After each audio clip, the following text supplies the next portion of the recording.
நண்பர்களை நீங்கள் பார்த்து கொண்டு இருப்பது உங்கள் கௌசிக ரிவ்யூ. சரி வாங்க வீடியோக்குள்ள போய் என்ன நடக்க போகுது அப்படின்னு சொல்லிட்டு பாத்தீங்கன்னா இதுக்கு மேல எல்லாம் ஒன்றும் பண்ண முடியாதுங்க. கை மீறி போச்சு, எல்லாம் மீறி போச்சு.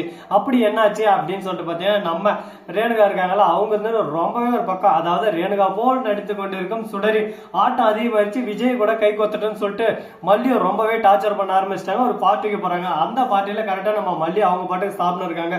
சுடரி அந்த இடத்துக்கு வராங்க. அந்த சமயத்துல என்ன சுடரி இது போதுமா இல்ல இன்னும் கொஞ்சம் வைக்கணுமா அப்படின்னு சொல்லிட்டு சுடரிக்கு தெரிஞ்ச 2-3 போலீஸ் அதிகாரிகள் அங்க வந்திருக்காங்க. இவங்களை வர வச்சது போதுமா இல்ல இன்னும் கொஞ்சம் உனக்கு ஆப்பு வைக்கணுமான்னு சொல்லிட்டு கேட்கறாங்க. உடனே அந்த பக்கம் இருந்த அதாவது சாப்பிடுறவங்கள ஸ்பூன் அது மாதிரி அந்த இது எடுத்து அப்படியே கழுத்துல குத்த வராங்க. ஏய் மல்லி, உன்னை சும்மா விட மாட்டேன், உன்னை சும்மா விட மாட்டேன், இவ்வளவு தைரியம் இருந்தா இவ்வளவு திமிர் இருந்தா என்ன வேணி மாட்டி விட பாப்பா அப்படின்னு சொல்லிட்டு வர. உடனே அந்த இடத்துக்கு போலீஸ் எல்லாம் வந்துடுறாங்க. வந்து அப்படியே சும்மா சுடரி அப்படின்னு சொல்லிட்டு நெத்தி போட்டுல வைக்கிறாங்க ஒரு பக்கம். அப்படியே சுடரி ஒரு பக்கம் சைலண்ட் ஆயிடுறாங்க. அப்படியே சும்மா மல்லி ஒரு பக்கம் ஷாக் ஆயிடுறாங்க. ஏன் எதனால அப்படின்னு சொல்லிட்டு பார்த்தீங்கன்னா விஜய்க்கு வந்து மல்லி இந்த விஷயம் எனக்கு தெரியாதுன்னு நினைச்சுட்டு இருக்கேன். இவர் ரேணுகா இல்ல சுடர்ன்ற விஷயம் எனக்கு தெரியாதுன்னு நினைச்சிருக்கேன். என்னோட முதல் மனைவி யாரு, என்ன அவரோட பரிசம் என்ன, அவ கூட வாழ்ந்திருக்க, அவளை பத்தி எனக்கு கொஞ்சம் கூட தெரியாது. இவ ரேணுகாவுக்கு ஒரு பர்சன்டேஜ் கூட ஈடாக மாட்டா. இவளை இன்னும் எதுக்கு நான் அந்த வீட்டில் வச்சுன்னு இருக்கேன் அது பர்சன் உனக்கு தெரியுமா? தேவையில்லாம அந்த கதிரேசன் யாரு ரேணுகாவை கொண்டானே சொல்லிட்டு தெரியாம என் மேல அவதூறா பழி போட்டுன்னு என் வாழ்க்கை ஒரு பக்கம் சீரழிக்க காத்துன்னு இருக்காரு. அப்படிப்பட்ட மனுஷங்கிட்ட இருந்து எல்லாத்தையும் ஒரு பக்கம் காக்கணும், எல்லாமே ஒரு பக்கம் நார்மலா ஆகணும் அப்படின்னு சொல்லிட்டு தான் நான் இவ்வளவு நாளா பொறுத்துன்னு இருந்தேன். ஆனா இது எதுவுமே புரிஞ்சுக்காம தெரிஞ்சுக்காம நீ உன் பாட்டுக்கு ஏதோ ஒண்ணு பண்ணிட்டு இருக்க பாத்தியா, அதை பார்க்கும் போது எனக்கு ரொம்ப கஷ்டமா இருக்கு அப்படின்னு சொல்லிட்டு சொல்றாங்க. இதை கேட்டதும் ஐயோ நாம தான் தவறா புரிஞ்சுக்கிட்டோம், நாம தான் புரியாம தெரியாம நடந்துகிட்டோம்லோ அப்படின்னு சொல்லிட்டு இப்பதான் உங்களுக்கு புத்தி வருது. இதுக்கு மேலேயாவது புத்தி வந்து திருந்தி நல்லா ஒரு வாழ்க்கையை அனுபவிக்க போறாங்களா, வாழ போறாங்களா, இல்ல மேலும் மேலும் பிரச்சனையை ஒரு பக்கம் கொண்டு வர போறாங்களான்னு சொல்லிட்டு தெரியலீங்க. மேலும் மேலும் கண்டிப்பா பிரச்சனையை கொண்டு வருவாங்க. இவங்க சாதாரணமா அந்த பிரச்சனை விடுற மாதிரி சொல்லிட்டு தெரியல. சரி இருந்தாலும் இதுக்கப்புறம் என்ன நடக்க போகுது அப்படின்னு சொல்லிட்டு பாத்தீங்கன்னா கரெக்டா நம்ம விஜய் இருக்கால, அவர் பேசி முடிச்சதும் கதிரேசன் அதை வந்து கேட்டுறாரு. யோ மாப்பிள்ள, ஆனா நான் உன்னை ரொம்ப நல்லவன்னு சொல்லிட்டு நினைச்சிட்டேன். அப்ப ஆனா நீ ரொம்ப ரொம்ப ரொம்ப நல்லவையா, என் பொண்ணை நீதான் ஏதோ பண்ணிட்டு நினைச்சு நான் ரொம்ப கஷ்டப்பட்டு. ஆனா நீ எந்த ஒரு விஷயமே பண்ணாம இத்தனை நாளா உன் மேல இல்லாத ஒரு பழிக்காக நீ கஷ்டப்பட்டு கவலைப்பட்டு துக்கப்பட்டு துயரப்பட்டு என் பேத்தியை உங்ககிட்ட இருந்து பிரிக்க பார்த்தினியா?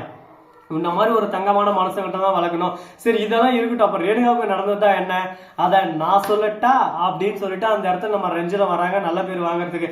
ராஜேஸ்வரி இருக்காங்கல்ல, ராஜேஸ்வரி அவங்கதான் ரேணுகாவை கொண்டது அப்படின்னு சொல்லிட்டு சொல்றாங்க. இதுக்கு ஆதாரம் என்ன இருக்கு அப்படின்னு சொல்லிட்டு நம்ம விஜய் கேட்கிறாரு. உடனே பாக்குறது ராஜேஸ்வரி பண்ணதுக்கான ஆதாரம் எல்லாமே நம்ம ரஞ்சிதங்கிட்ட ஆல்ரெடி பென்ட்ரைவ்ல இருக்கு, அதை போட்டு காட்டுறாங்க.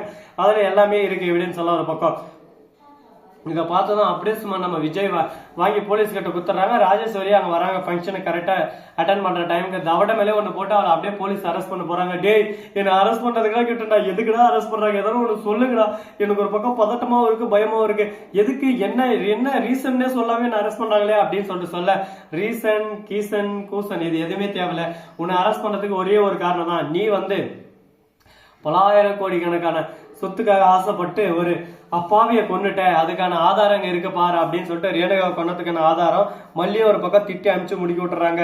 இத்துடன் இந்த சீரியல் எண்ட் அப்படின்னு சொல்லிட்டு வருமானு சொல்லிட்டு பாத்தீங்கன்னா இது எல்லாமே நம்ம மல்லி கண்ட கனவுங்க. அடா கருமாந்திரம் முடிச்சுட்ட கனவா டாகட நிஜனே நினைச்சிட்டா. கொஞ்ச நேரத்தில் நிறைய விஷயங்களெல்லாம் மாற போகுது, இனிமே சந்தோஷமா இருக்க போது, சீரியல் வேற மாதிரி கொண்டு போக போறாங்க அப்படின்னு சொல்லிட்டு ஒரு பக்கம் சந்தோஷம் வந்துச்சு. சந்தோஷமெல்லாம் போச்சா இப்படி தாங்க ஒரு பக்கம் நடந்துட்டு இருக்கு. இதெல்லாம் எங்க போய் முடிய போகுது, எதில் போய் முடிய போகுதுன்னு சொல்லிட்டு தெரியலையே. ஐயோ நானா இந்த மாதிரி எல்லாம் ஒரு பக்கம் நடந்து இருக்க மாதிரி பக்கம் என்ன நடக்க போகுது அப்படின்னு சொல்லிட்டு தெரியாம குழப்பத்துல குழம்பின்னு இருக்க. இந்த மாதிரி எல்லாம் ஒரு பக்கம் பிரச்சனை வரும்னு சொல்லிட்டு எல்லாரும் காத்துன்னு இருந்தோம். காத்தனத்துக்கு ஏற்ற மாதிரி ஒரு பக்கம் பிரச்சனையெல்லாம் வந்து முடிஞ்சிருச்சுங்க. இதுக்கப்புறம் நல்லதே நடக்கும், நல்லதே நினைப்போம் அப்படின்ற கான்செப்ட்ல ஒரு பக்கம் நம்ம கொண்டு போக போறோம். அது மட்டும் இல்லாம மறுபக்கம் என்ன நடக்குது அப்படின்னு சொல்லிட்டு பாத்துக்கலடா நம்ம மல்லி இருக்காங்கல்ல, அவங்க இருந்து விஜய் கிட்ட ஒரு ரெக்வஸ்ட் வைக்கிறாங்க. அது என்னன்னு சொல்லிட்டு பாத்தீங்கன்னா பாரு விஜய், இந்த ரேணுகா அதாவது சுடரி ரொம்ப நல்லவதான், ஆனா அவளோட வாழ்க்கை அவளை புரட்டி போட்டு இந்த மாதிரி ஒரு சூழலா தள்ளி விட்டுருச்சு, அவளுக்கு ஒரு நல்ல வாழ்க்கையை நாம தான் அமைச்சு தரணும், அதனால அவளை ஜெயிலுக்கு அனுப்ப வேணும் அப்படின்னு சொல்லிட்டு சொல்றாங்க. நீ சொல்றதுனால ஓகே அப்படின்னு சொல்லிட்டு உடனே சுடரி வந்து நம்ம மல்லி காலில் விழுறாங்க. மல்லி உன்னை நான் இவ்வளவோ தப்பு பண்ணிருக்கேன், எவ்வளவோ தப்பா நினைச்சிருக்கேன், ஆனா நீ எல்லாத்தையும் மன்னிச்சுட்டு உன் வாழ்க்கையில எனக்கு ஒரு இடம் கொடுத்துக்கிற பாத்தியா, ரொம்ப நான் சந்தோஷப்படுறேன், என் வாழ்க்கை சந்தோஷமா இருக்கும், நீ ஆசைப்பட்ட பாத்தியா, அந்த மாதிரி கண்டிப்பா நடக்கணும். நம்ம நடுவர இப்படிதாங்க ஒரு பக்கம் பரபரப்பாகவும் நகைச்சுவையாகவும் போயிட்டு இருக்கு. இந்த மாதிரி நகைச்சுவையெல்லாம் ஒரு பக்கம் இருந்தாலும் இதுக்கு மேல ட்விஸ்ட் ஒன்று தரப்போறாங்க. அப்படி என்னடா ட்விஸ்ட் தர போறாங்க, என்னடா பண்ண போறாங்க அப்படின்னு சொல்லிட்டு பாத்தீங்கன்னா, சரி முடிஞ்சதெல்லாம் முடிஞ்சிருச்சு. இதுக்கப்புறம் அவங்கள பத்தி பேசி ஒன்றும் நடக்க போறது இல்லை. இதுக்கப்புறம் நடக்க வேண்டிய இருக்கிறது வருங்காலத்தை பத்தி நம்ம யோசிக்கணுங்க. சாதாரணமா விட்டுறக்கூடாது.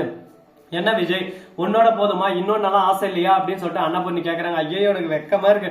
மல்லி என்ன சொல்றாலும் அது ஒண்ணு என்ன 10 கிலோ பேத்துக்கலாம், அதெல்லாம் பிரச்சனையே இல்லை அப்படின்னு சொல்லிட்டு சொல்றாங்க. உடனே இதை கேட்டதும் ரொம்பவே சந்தோஷப்படுறாங்க. எப்படியோ ஒண்ணுடாப்பா, சந்தோஷமா இருந்தா அது போதும்.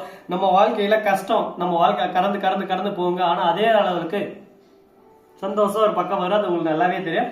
அந்த மாதிரி ஒரு ஆனந்தமான சந்தோஷமான விஷயங்களெல்லாம் நம்ம கடந்து போய் நம்ம வாழ்க்கையில மேலும் மேலும் உயரத்துக்கு வரணும்னா அதுக்கு ஃபர்ஸ்ட் நம்ம போராடணும். எந்த ஒரு விஷயத்தையுமே நம்ம போராடாம கிடைச்சிடணும்னு சொல்லிட்டு நம்ம ஆசைப்பட்டா கிடைச்சிடாதுங்க. அதுக்கான முயற்சி திருவினையாக்கும் அப்படின்னு சொல்லிட்டு ஆல்ரெடி சொல்லி வச்சிருக்காங்களா, அதுக்கேற்ற மாதிரி நம்ம முயற்சி பண்ணோம். அதுக்கான முயற்சியில இங்க ஈடுபட்டு இருக்காங்க. இதுக்கப்புறம் என்னென்ன விஷயத்தெல்லாம் நடத்த போறாங்க, எப்படியெல்லாம் கொண்டு போக போறாங்க அப்படின்னு நிறைய விஷயம் எல்லாம் காத்துட்டு இருக்கு. அது கூடவே இன்னும் திக் நிமிடங்கள் மாதிரி நிறைய விஷயம் எல்லாம் ஒரு பக்கம் ஓடிக்கிட்டு இருக்கு. அது கூட என்ன நடக்க போகுது, ஏது நடக்க போகுது அப்படின்னு சொல்லிட்டு பாத்தீங்கன்னா, அதுக்கு முன்னாடி உங்களுக்கு ஒரு இன்ட்ரெஸ்டிங்கான ஆர்வத்தை தோன்ற ஒரு விஷயத்த சொல்ல பாருங்க. அது என்னன்னு சொல்லிட்டு பாத்தீங்கன்னா, இந்த வீடியோ பிடிச்சிருந்தா லைக் பண்ணுங்க, கமெண்ட் பண்ணுங்க, ஷேர் பண்ணுங்க, டிண்டிங் மேல தட்டி விட்டு போங்க. அப்பதான் நான் போறேன் அடுத்த வீடியோ உங்களுக்கு உடனுக்குடன் நோட்டிபிகேஷன் வந்து கொண்டே இருக்கும்.